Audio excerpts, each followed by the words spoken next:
साथियों, कोई भी देश बिना आत्मविश्वास के आत्मनिर्भर नहीं हो सकता, विकसित नहीं हो सकता।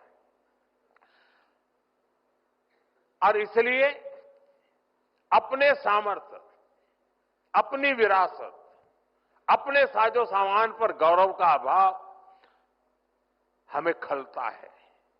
हमारे पास उसके प्रति एक कमिटमेंट चाहिए, गौरव का भाव होना चाहिए और हमें बड़ी मजबूती के साथ, गौरव के साथ मजबूत कदमों से आगे बढ़ना चाहिए। आपने ब्रिटिश राजनेता मैकाले के बारे में जरूर पढ़ा होगा।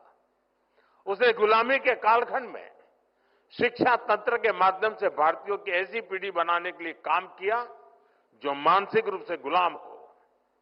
इससे भारत में स्वदेशी के प्रति, अपनी परंपराओं के प्रति, अपने प्रोडक्ट्स, अपने सामर्थ्य के प्रति हीन भावना पनपी। सिर्फ स्वदेशी होना, इंपोर्टेड होना ही,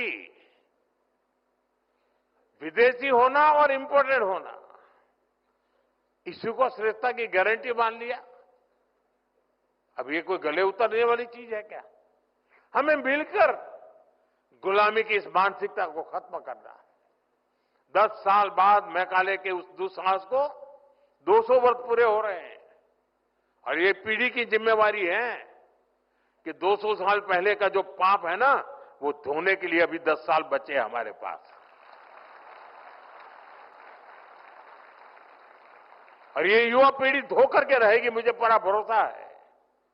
और इसलिए देश के हर युवा को संकल्प लेकर इस मानसिकता से देश को बाहर निकालना है। साथियों, हमारे यहां शास्त्रों में कहा गया है और यहां पर स्टार्टअप, यहां जो प्रेजेंटेशन हुआ उसमें भी उसका उल्लेख किया गया, आनो भद्रः कर्तव्यो यन्तु विश्वतः। यानी हमारे लिए सभी दिशाओं से कल्याणकारी और शुभ और श्रेष्ठ विचार आने दे। आपको भी दुनिया के हर बेस्ट प्रैक्टिस से सीखना है, लेकिन अपनी विरासत, अपने आइडियाज को कमतर आंकने की प्रवृत्ति को कभी हावी नहीं होने देना है। स्वामी विवेकानंद जी का जीवन हमें यही तो सिखाता है। उन्होंने दुनिया भर में भ्रमण किया, वहां की अच्छी बातों की प्रशंसा की, लेकिन उन्होंने भारत की विरासत को लेकर फैलाए गए भ्रम को तोड़ने के लिए निरंतर प्रयास की, कठोरता उन्होंने घाव की उस पर।